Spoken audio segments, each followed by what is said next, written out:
Welcome to the Dreams of Consciousness podcast. If you'd be so kind, would you mind introducing yourself? Hey, I'm Tarek from Intercourse.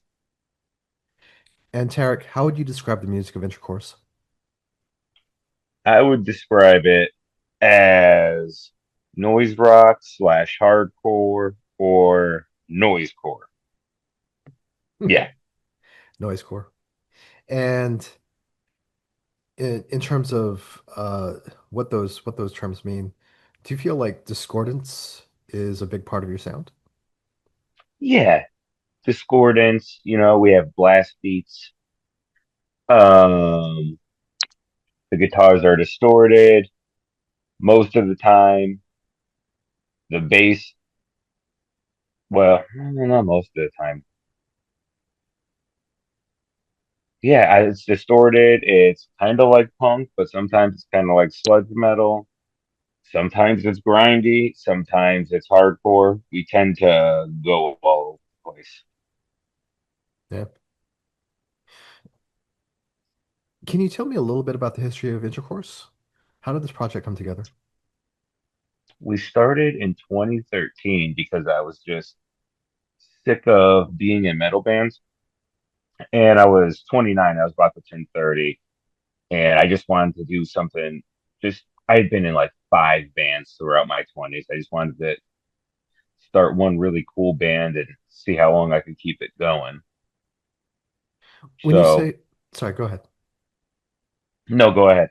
I was losing my train of thought anyways. When you say you were sick of metal bands, what was it about the style that you got tired of? I just been doing it so long, and I just got to a point where I did not want to scream over another breakdown. I played some festival. It was like a local fest, and it was a benefit, and it was like eight fucking metalcore, metal, death metal bands. And I remember like three or four bands in, just closing my eyes and not being able to tell any of the singers apart. And then it got to the point where I kind of couldn't even hear myself sounding any different from any of them. And I just got super bored with it. And I was already listening to way more hardcore and noise rock. I was way more into like the Germs and the wave of the first wave of hardcore in the 80s, the American stuff, like bands like the Dicks and MDC and Black Flag. And also Amphetamine Reptile and how all the stuff from the 80s kind of blossomed into noise rock in the 90s. So I was just not feeling the genre at all anymore. I wasn't listening to it in my spare time, so I wasn't enthusiastic about it.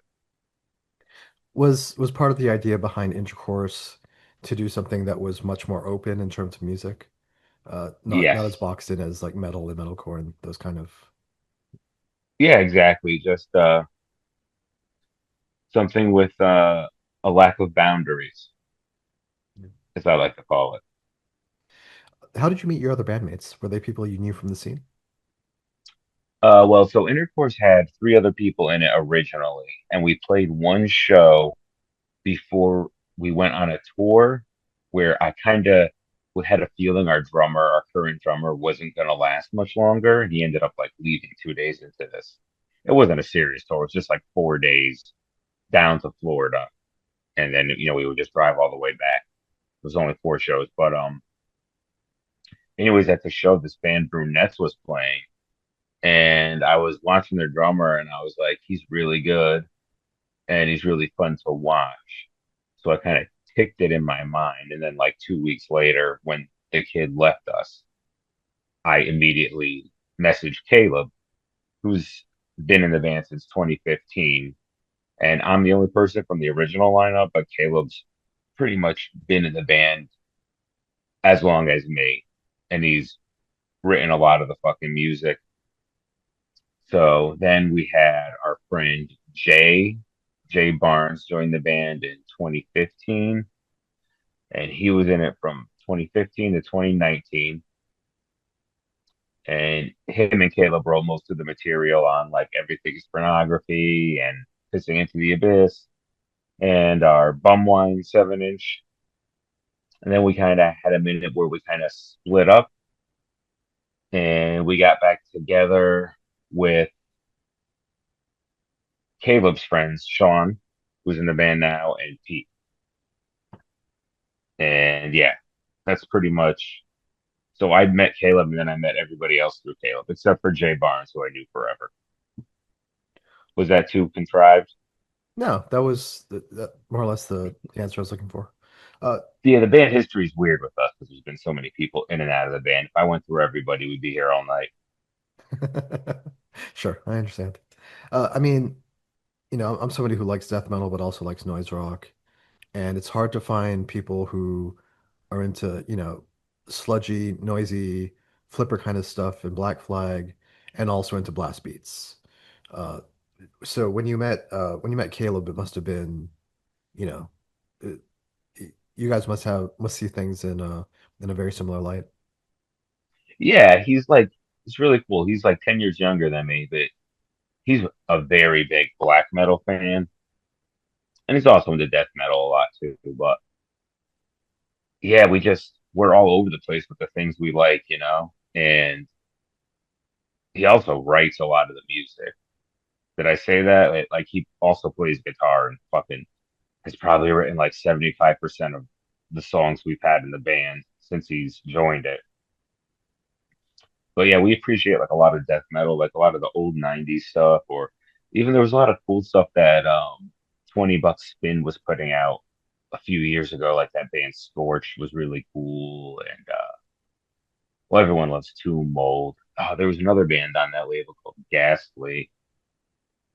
But yeah, we like definitely just like all forms of extreme music.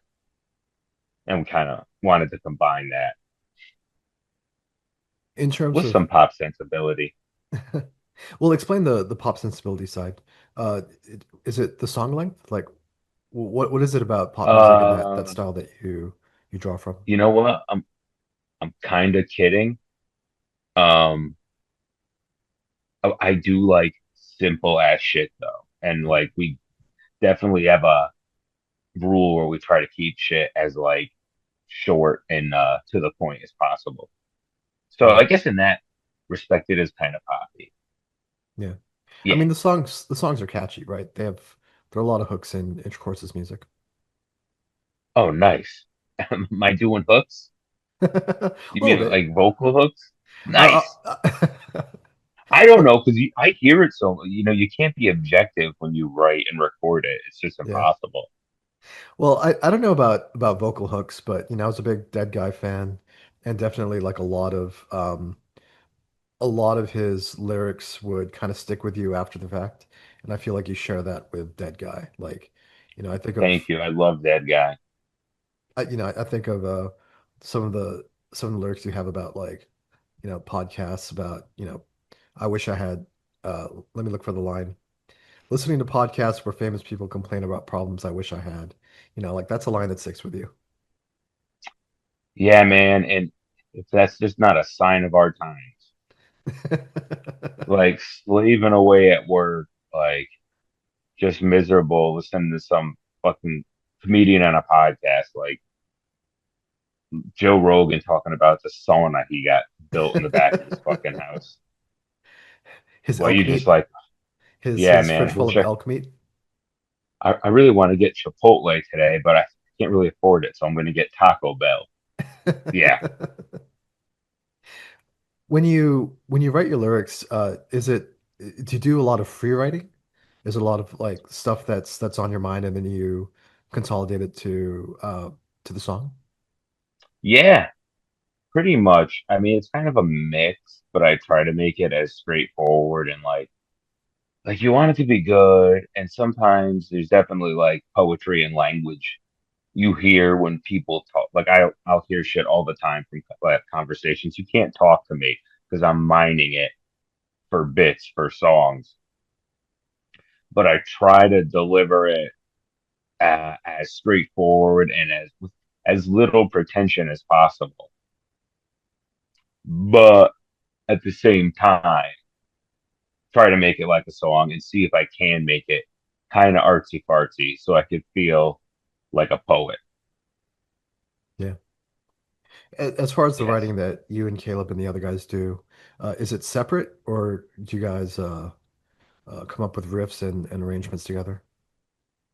They're like, look, a lot of times they'll come in with whole songs. Sean wrote a bunch of full songs. He came in with songs with like three, four time changes.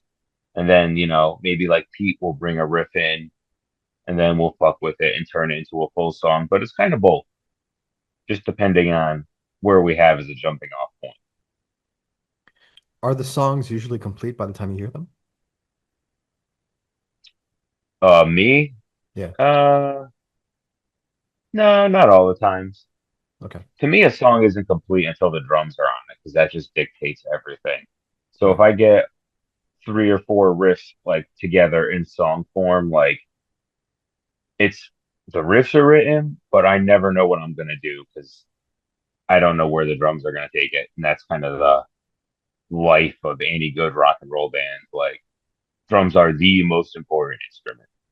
So not until there's a solid beat behind it, I don't consider it finished.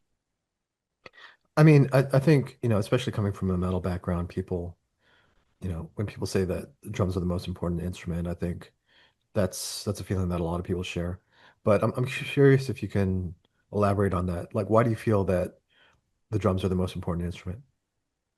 Because a good drummer can make a fucking mediocre or shitty guitar player sound good, but you could have the best guitar player in the world, and if the drummer sucks, the band sucks. That's the drums are what give the music the energy and everything. So I mean, it's facts.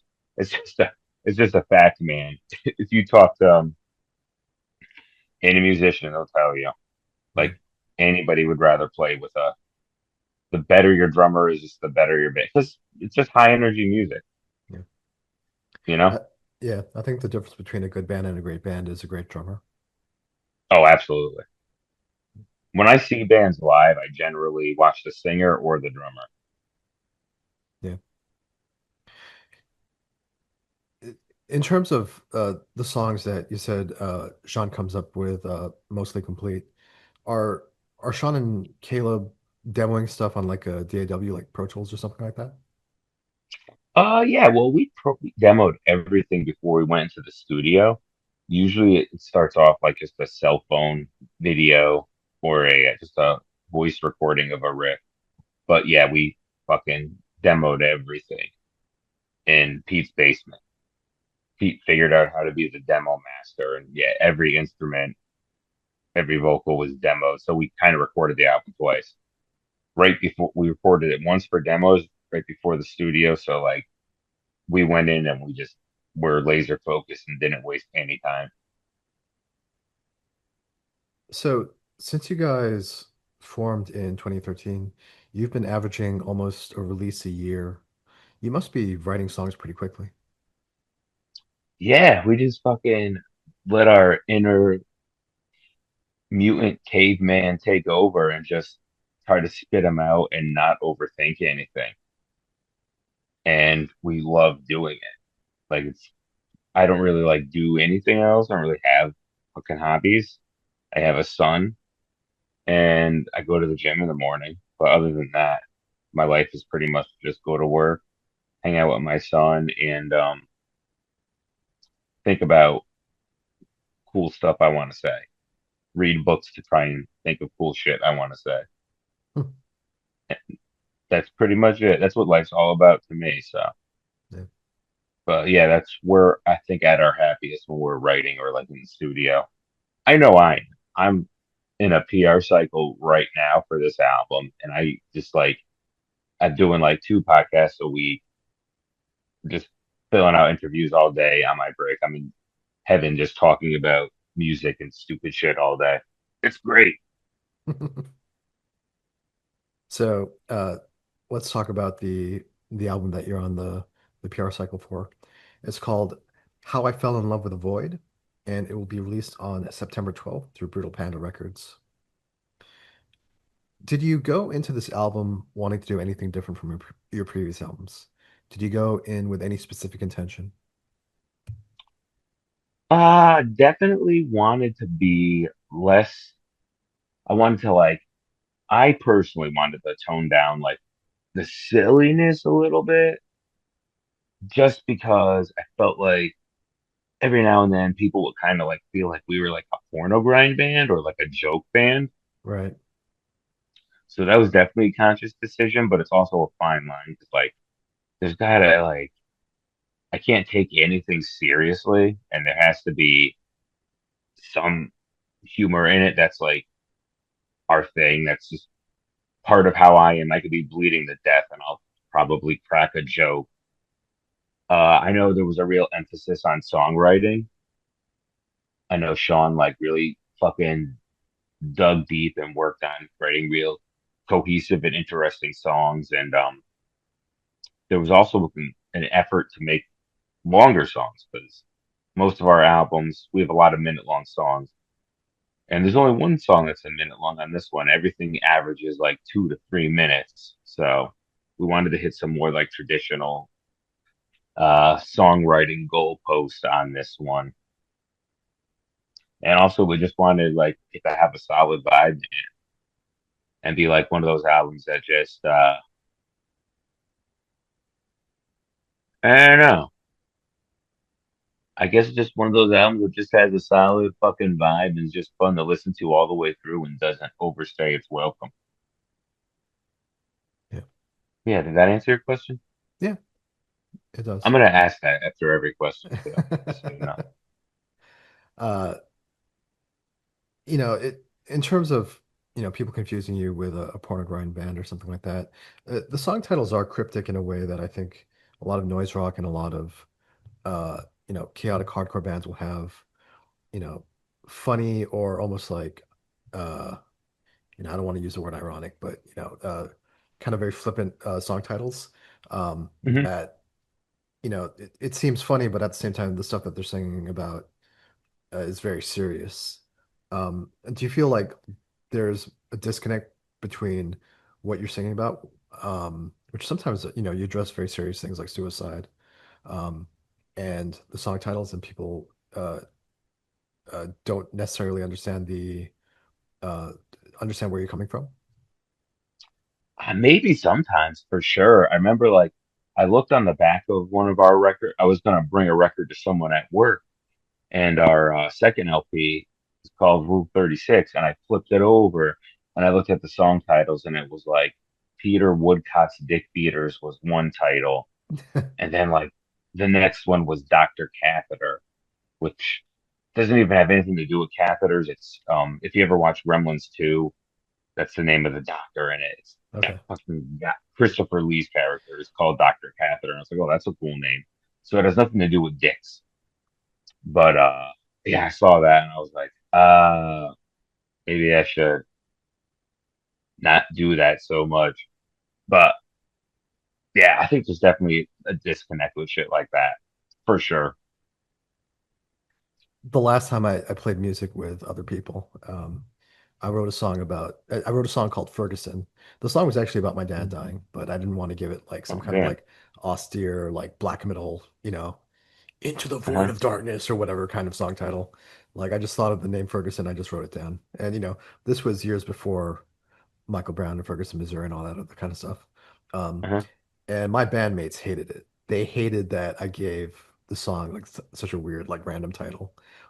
And the Uh-huh. more they hated it, the more I wanted to stick with it just because I didn't want to do like, the ultra metal, like whatever, you What know, the fuck do they know? Yeah, because that's generic. yeah. Um, I don't know, but I also feel like stuff like that, you know, Dead Guy, Dead Guy were not a big band until they were, you know what I mean? But Hmm. just because they did things in their own way, they found their people. They found the people that were on their wavelength and they became this influential band. And so I feel like, the more you just kind of like go against the grain and, buck expectations, the more you find the people who are on your wavelength. Exactly. Like music always finds its audience, and I just never could like, if I wanted to be cookie cutter, I would just like actually learn how to sing and do a cover band. Right. So yeah. We addressed your lyrics a little bit. Do you do you draw mainly from real life, or are there are you influenced by the news cycle? Are there things going on in the world that you draw from and return to regularly? Lately, yeah, a lot of real life. Uh, I think this one's probably real personal, but in the past, I've definitely done my share of just wacky stories or just weird sci-fi shit. But right now, yeah, real life, the news, listen to a lot of podcasts. I read a lot. I went on a big fucking fiction binge leading up to writing this album because I mostly read nonfiction and like true crime, social science, that types of shit. So I got really into just fiction and reading the masters like John Irving, Stephen. Well, I guess Stephen King's everyone reads fucking Stephen King, but Stephen King, short stories like Raymond Carver and Alice Munro. I got really into this poet who's also a novelist called Ocean Vuong. Uh, who else? I read fucking Beloved, which was the only book I've ever read where I had to go to Wikipedia and read along to understand what was going on in it. But yeah, real life fiction. But if you write, you know that fiction is kind of real life. It's just adapted Yeah. into its own story. So yeah, man, everything. I look for inspiration everywhere. I'm always on the hunt and I'm always thinking about it. It's kind of a problem. Your vocal styling, your vocal phrasing isn't in like couplets or verse, chorus, verse, or anything like that. Uh, what's the biggest challenge in adapting what you want to say to the music? Sometimes you got to get rid of a word, but for me, it's just like I'm so used to not singing along with the music and just going off on a tangent over it. I just fucking do it at this point. So yeah, there's the only real challenge is when I write too many. You know what the challenge is when I record this shit that I haven't rehearsed and I put a fuck ton of words into it and then we have to play it live and I'm like, oh, why did I put this much words into this little part and now I have to try to do it live and not sound like shit. Yeah. That's the biggest part. Like lyrics come first. I'm more interested in like writing and being a singer. So I try not to sacrifice any of what I've written to suit a song. I just cram my shit over it. But maybe one day I will become more musical, but probably not anytime soon. Do you have to warm up your voice before you go into the studio or before you play live? Brother, yes. I am 41. I started doing this when I was 17 and I could fucking, and I did like, like raspy, like metal vocals and like lows, and I could do it all day long. And now it's just like, if I don't sing, I'm using quotation marks when I say sing. If I don't do that for like a month and we have a show, I literally have to start practicing, just start screaming in my car like a psychopath, like 2, 3 days before the show. And like just every day for like 3 days, like scream like a psychopath until my throat works well enough that I could pull off the show. And I have warm ups that I do. I get them off of YouTube. You just type in vocal warm up, and there is this little like it's like a purple thing with white letters. I think it's an Italian guy. It's like a 5 minute warm up, and it's great. And then he also has a cool down. I think it's like Jacob's Vocal Academy or something. And I do those shits religiously. And that's the only way my voice works. It won't fucking work if I like don't do well, I'll just sound like shit and I'll sound nasally and I'll blow my voice. So yeah, I fucking warm up. You got it Yeah, once you hit absolutely. a certain age. Do you double track Especially or what I do. I remember like reading things about like how to metal scream and how to sing. And apparently like it says never ever like talk and like yell at full volume and that's pretty much what I do. So I'm probably destroying my voice. Meaning when you the advice is when you perform vocals not to not to project at your full volume to bring it down a bit. Yeah, the advice is never like talk and scream. Interesting. So yeah, like when I like do that thing where I'm just like ranting, but I'm kind of talking, like not really supposed to do that, apparently. That's what they say, but what the fuck do they know? You know? Yeah. Do you double track your vocals in the studio, or do you just do one take? No, I really just do one take. I think there's one or two spots that are double track. Maybe, yeah. I think some of the screams I double track, and that's pretty much it. Like I don't think I could pull off double tracking some of that shit. Yeah. Because it'd be like a rapper. Well, actually, I guess rappers do it. There's not like, I mean, there is a set rhythm once I like have it recorded, but nah, I double track the screams to make them juicier, but that's pretty much it. Okay. Where did you end up recording this album?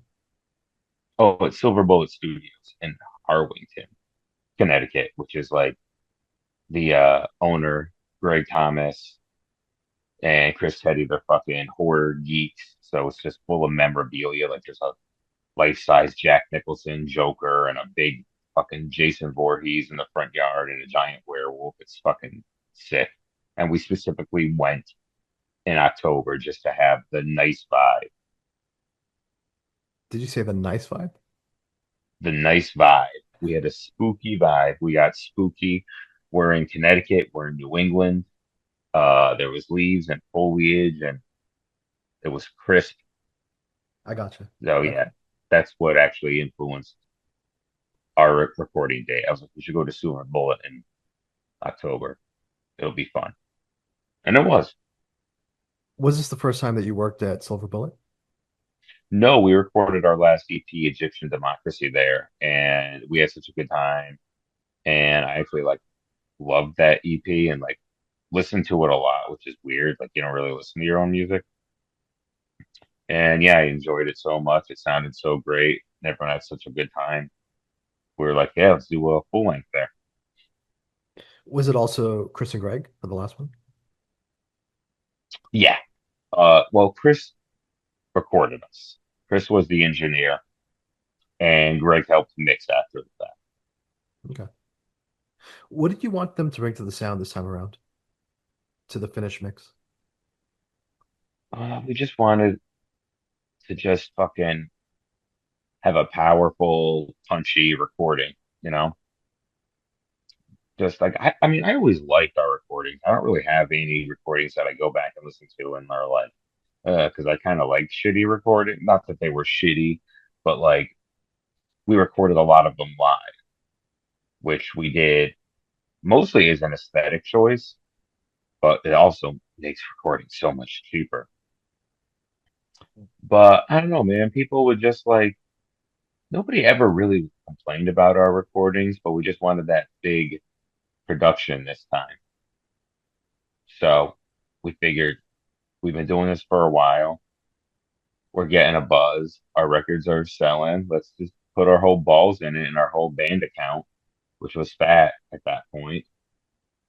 And yes, spend some fucking money on this recording and take some time for once. I mean, this is a super heavy sounding album. Like the guitars especially are really thick and crunchy. Thank you. I think he did like fucking like just stack takes.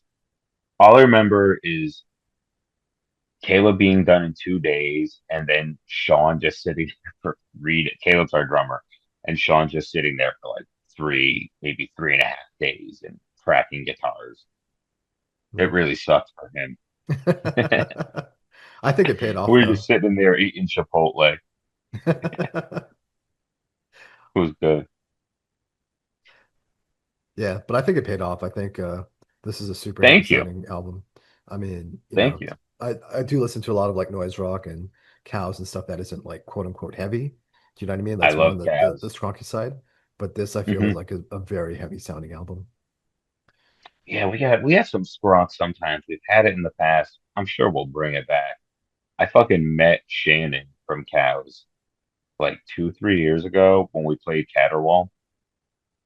And it was so weird because he was just like walking around like a normal person. And I couldn't resist 'cause I love Cows and I love him specifically. So I was like, Shannon, I was like, Cows are my favorite band. Can I have a picture? And he like looked like all shocked. Like, come on, you don't know you're the man. And yeah, we took a nice picture and he gave me a little kiss on my forehead. It was really sweet. That's awesome.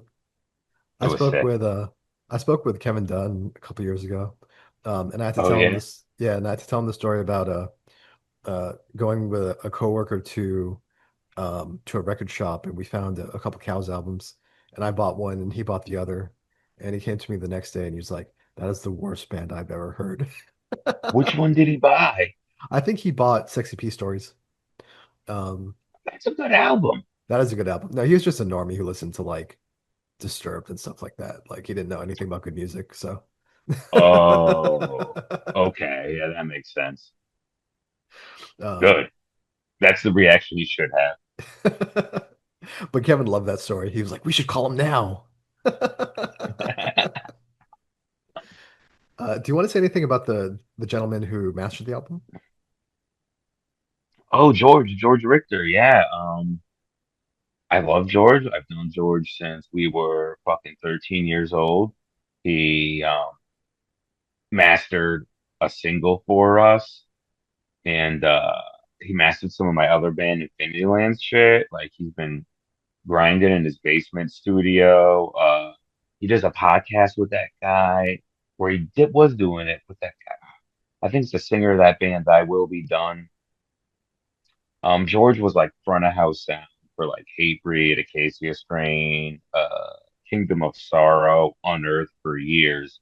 And when he had his kids, about, oh, it must have been a little over 10 years ago, he quit touring. So he's just been, a local Connecticut guy like me, and he's always been super forthcoming with advice on recording shit. And he's always like asking, like, oh, let me mix your album or something. And we couldn't really have him mix it because that was done at Silver Bullet Studios in house. But we got him to master this, and he did an amazing job. I actually is one of the very few times I really noticed a difference from mixed to mastered. And yeah, that is my boy from way back in the day. And I love him. He played drums in that band. I don't know if you've heard of him. A Thousand Fallen Skies are kind of, people are talking about them again around here. Zoomers are bringing back early 2000s metalcore, but he's a great dude. And I'm so pumped we got him to master it. And thank you for asking. No one's asked about that. Yeah. Yeah. I mean the that part of the process fascinates me because it's so, I don't think it's widely understood. And I myself don't really understand the difference really between Me neither. mixes and masters. Yeah. It's like voodoo. Yeah. But when I heard this one, I was like, okay. He made it sound very wet and punchy. That's what we wanted. So Okay.